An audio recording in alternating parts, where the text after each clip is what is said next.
قرآن پاک کی ایک سورت ہے جس کو کہا جاتا ہے سورہ کہف. ٹھیک ہے, یہ 15ویں پارے کے آخر میں ہے, 16ویں پارے کے شروع میں ہے. اس کے بے شمار فضائل بھی ہیں, اس کی تلاوت بھی کیا کریں. ہر جمعے کو کوشش کر کے اس کی تلاوت کریں کہ روایتوں میں آتا ہے جو ایک جمعے سے دوسرے جمعے کو دوبارہ پڑھتا ہے نا سورہ کہف, تو دونوں جمعوں کے درمیان اس کے لیے نور کر دیا جاتا ہے. یہ سورہ پاک مکہ مکرمہ میں نازل ہوئی. اس میں 12 رکوع ہیں, 111 آیتیں ہیں, 1577 کلمے ہیں اور 6360 حروف ہیں. سورہ کہف پڑھنے سے گھر میں سکون اور برکت نازل ہوتی ہے. حضرت برہ بن عازب رضی اللہ تعالیٰ فرماتے ہیں کہ ایک مرتبہ ایک صحابی نے سورہ کہف پڑھی تو گھر میں ایک جانور تھا, وہ بھی بدکنا شروع ہو گیا. انہوں نے سلامتی کی دعا کی اور غور سے دیکھا کہ کیا بات ہے, تو انہیں ایک بادل نظر آیا جس نے انہیں ڈھانپ رکھا تھا. ان صحابی نے اس واقعے کا ذکر جب نبی پاک علیہ الصلوۃ والسلام کی بارگاہ میں کیا تو پیارے آقا علیہ الصلوۃ والسلام نے فرمایا, اے فلاں, قرآن پاک کی تلاوت کرتے رہا کرو. وہ بادل سکینہ تھا, وہ سکون کا بادل تھا جو قرآن مجید کی وجہ سے نازل ہوا تھا. تو سورہ کہف یہ سکون کا, یہ برکت کا باعث ہے. اور ایک اور جگہ پیارے آقا علیہ الصلوۃ والسلام فرماتے ہیں جو سورہ کہف کی ابتدائی 10 آیات یاد کرے گا وہ دجال کے فتنے سے محفوظ رہے گا.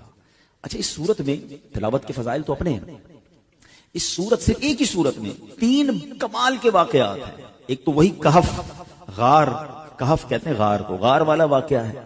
ایک اس کے اندر حضرت ذوالقرنین کا واقعہ, اللہ اکبر, پڑھنے سے تعلق رکھتا ہے. East and west and north تینوں جگہوں کا آپ نے سفر کیا, دنیا کے 3 کونوں کا آپ نے سفر کیا, اور جو آپ نے وہاں ایکسپیرینس کیا, کمال کی باتیں, اور ان کی پھر وہاں کیسے ملاقات ہوئی, یاجوج ماجوج کو کیسے پایا, اور کس طرح اس کو جا کے انہوں نے بلاک کیا, یہ سارا واقعہ اس صورت میں موجود ہے. اور تیسرا اس میں واقعہ حضرت موسیٰ علیہ السلام اور حضرت خضر علیہ السلام کی جو ایک بڑی کمال کی ملاقات ہے, اس ملاقات میں کیسے کیسے واقعات ہیں. یعنی میں یقین کریں میرے پاس ٹائم ہوتا تو میں آپ کو سورہ کہف کے 3 واقعات سناتا, لیکن یہ سب چیزیں ڈیفائن کرنے کا مقصد یہ کہ یہ آپ کے اور میرے قرآن میں سب موجود ہے. اچھا, ایک اور بات بتاؤں کہ یہ اصحاب کہف پر یا اس واقعے پر جو بھروسہ یا ایمان یا عقیدہ ہے نا, یہ صرف مسلمانوں کا نہیں ہے.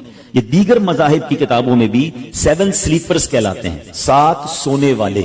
7 سلیپر وہ بورڈ لگے ہوئے اب بھی, تو وہاں پر دیگر مذاہب کے لوگ بھی آتے ہیں کیونکہ ان کی آسمانی کتابوں میں بھی ان اصحاب کہف کا ذکر موجود ہے. اب یہ کون تھے, یہ کیا تھے, اب ذرا یہ واقعہ سنیے گا, پھر میں انشاءاللہ اس کے تحت کیا سبق ملتا ہے ہم سیکھیں گے کیا, میں اس پر ڈسکس کروں گا. اصحاب کہف جو تھے یہ شہر افسوس کے شرفا تھے, بڑے نیک لوگ تھے. اچھا, شہر کا نام کیا نام تھا؟ افسوس.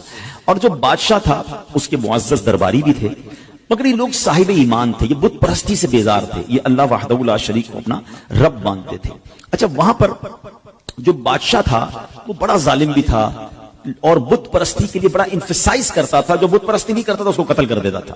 اچھا, اس بادشاہ کا نام دقیانوس تھا. آج آپ کو ایک اور بات سمجھ آئے گی کہ ہم بعض اوقات کہتے ہیں یار یہ بندہ بڑی دقیانوسی باتیں کرتا ہے, تو ایکچولی دقیانوس جو یہ لفظ ہے یہ ایک بادشاہ کا نام تھا, اور چونکہ وہ ہزاروں سال پرانا بادشاہ ہے تو آج بھی اگر کوئی پرانی باتیں کرتا ہے, اولڈ ایج کی باتیں کرتا ہے, تو لوگ کہتے ہیں یار یہ دقیانوسی باتیں کر رہا ہے. ایکچولی یہ اسی کی طرف نسبت ہوتی ہے کہ دقیانوس نام کا ایک بادشاہ تھا, مگر وہ بڑا ظالم تھا.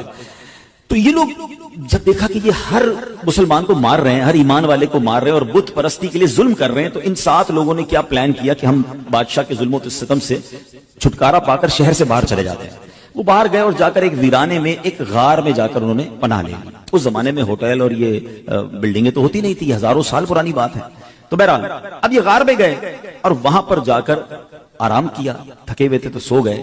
اللہ کی شان یہ ہے کہ وہ تقریباً 300 برس سے زیادہ عرصے کے لیے سو گئے. یہ سوئے تو اٹھے ہی نہیں.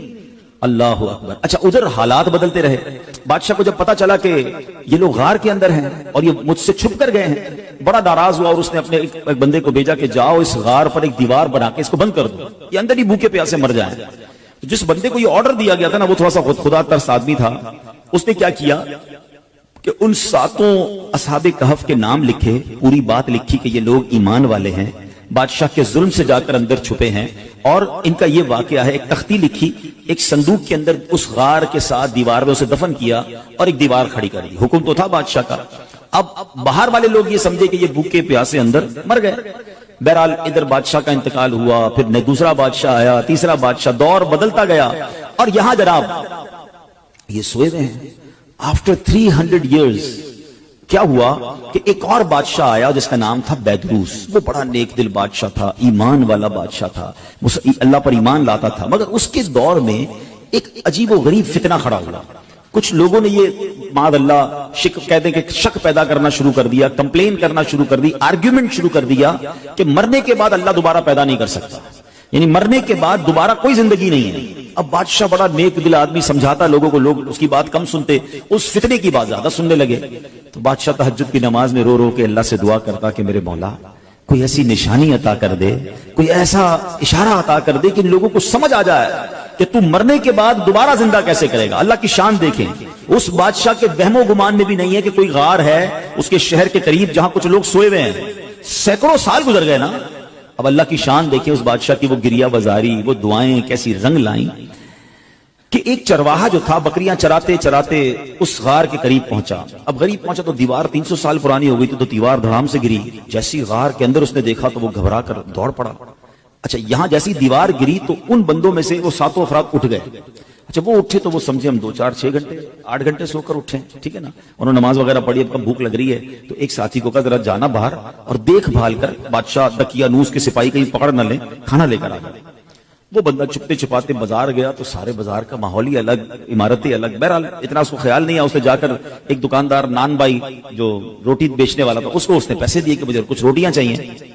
تو نان بھائی نے جب وہ پیسے دیکھے کہا یہ سکے کہاں سے آ گئے, یہ تو کرنسی ختم ہو گئی تھی, 300 سال پرانی کرنسی تھی. تو کہا یہ پیسے تو ہمارے یہاں نہیں چلتے, کس زمانے کے پیسے لے کے آئے؟ بھائی یہی تو پیسے ہیں, کل تو ہم نے پیسے لے کے غار میں گئے, آج تمہیں دے رہے, تم کہہ رہے پیسے نہیں چلیں گے. اچھا یہ بتاؤ دقیانوس بادشاہ کہاں ہے آج کل؟ وہ جو اصحاب کہف میں سے ایک بندہ تھا وہ پوچھتا ہے کون دقیانوس, اس زمانے کا تو کوئی بادشاہ یہاں پر نہیں ہے. اب وہ حیران کہ بادشاہ کل تو ہم جا کے غار میں گئے, آج بادشاہ کی کوئی پہچان نہیں رہا, کرنسی ہماری چل نہیں رہی. ادھر وہ نان بھائی سمجھ گیا کہ یہ سینکڑوں سال پرانی کرنسی ان کے پاس ہے, ان کو لگتا ہے کوئی خزانہ مل گیا ہے.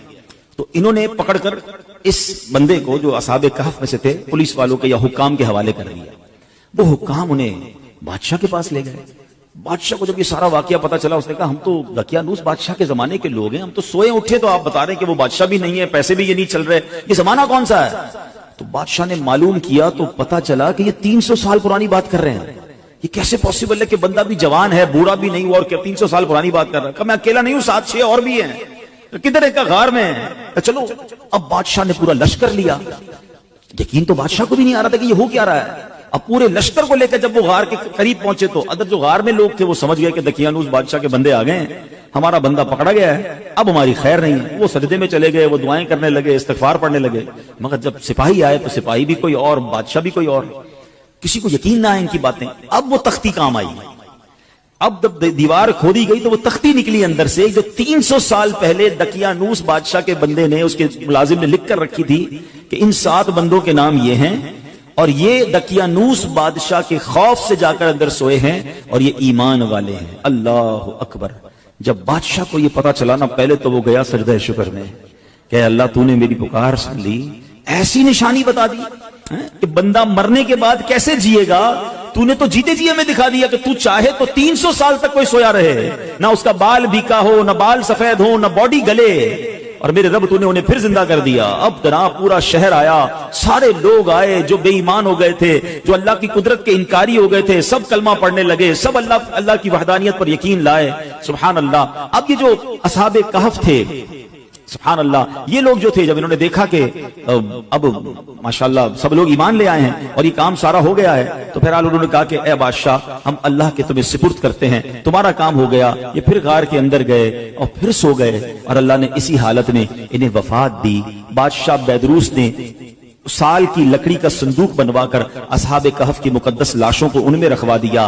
اللہ کریم نے اصحاب کہف کے غار کا ایسا روب لوگوں کے دلوں میں ڈالا کہ لوگ ان کی قبروں تک نہیں جا پاتے تھے. اصحاب کہف کی لاشوں کا حفاظت کا انتظام بھی رب نے کیا, اور بیدروس بادشاہ نے غار کے منہ پر ایک مسجد بنائی, سالانہ 1 دن مقرر کیا, اور ہر سال لوگ وہاں پر ان کے گویا عرس میں جمع ہو کر اللہ کی عبادت کرتے, اور گویا وہاں جا کر عبادت کرتے. تو اے میرے پیارے اسلامی بھائیوں, یہ ایک واقعہ جو تفسیر قرآن کے ذریعے میں نے آپ کو سنایا. قرآن میں سورہ کہف میں یہ پورا تفصیل سے واقعہ موجود ہے. جو سورہ کہف پڑھتے ہیں یہ آیتیں بار بار پڑھتے ہوں گے. بسم اللہ الرحمن الرحیم. ام حسبت ان اصحاب الكهف والرقیم كانوا من آیاتنا عجبا اذ اول الفتية الى الكهف فقالوا ربنا آتنا من لدنك رحمة وهيئ لنا من امرنا رشدا فضربنا على آذانهم في الكهف سنين عددا ثم بعثناهم لنعلم أي الحزبين أحصى لما لبثوا أمدا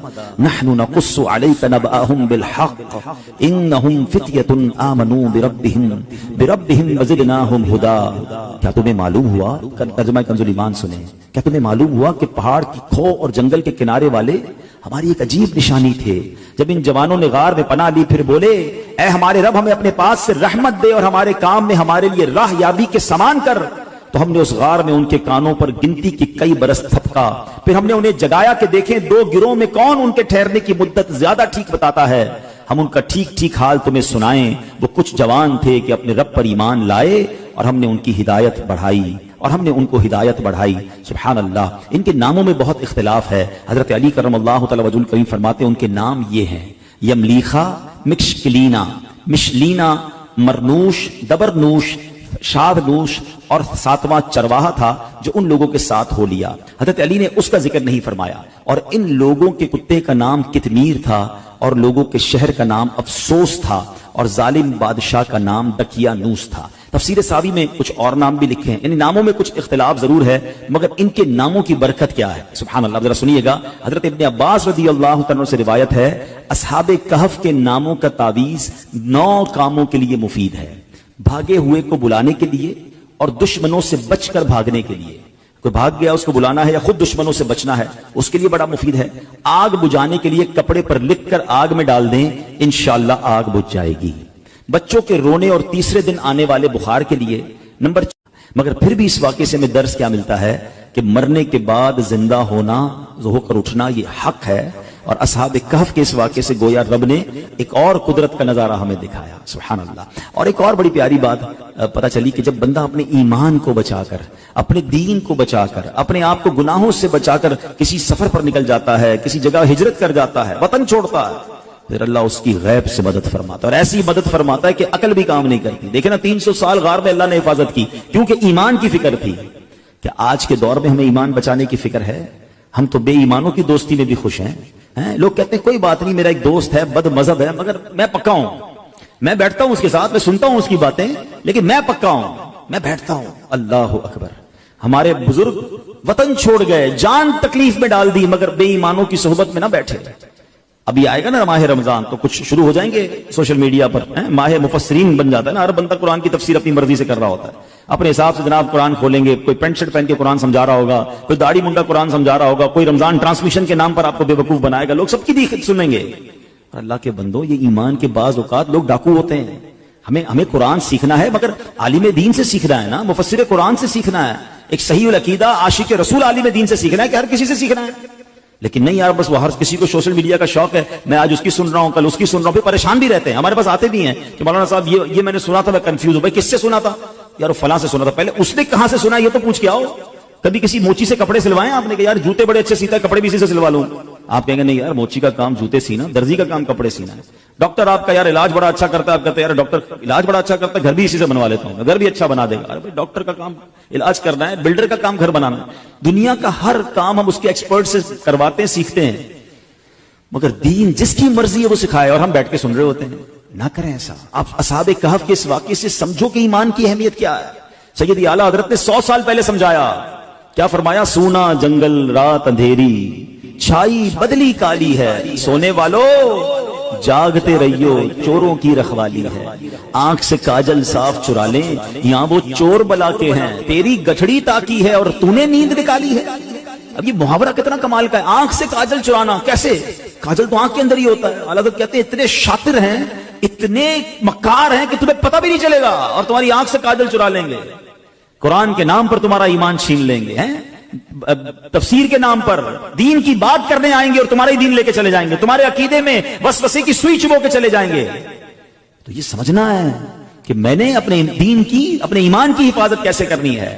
اور سبحان اللہ ایک اور بات یہ پتا چلا کہ بیدروس بادشاہ نیک دل مسلمان تھا نا. اچھا قرآن میں واقعہ موجود ہے نا. اس نے کیا کیا کہ ایک دن مقرر کیا سال کا, اور بزرگوں کے مزار کے پاس جا کر پورا سال میں ایک دن مقرر کر کے لوگ وہاں جاتے تھے, گویا ان کا عرس مناتے تھے, وہاں عبادت کرتے تھے, رب کی عبادت کرتے تھے.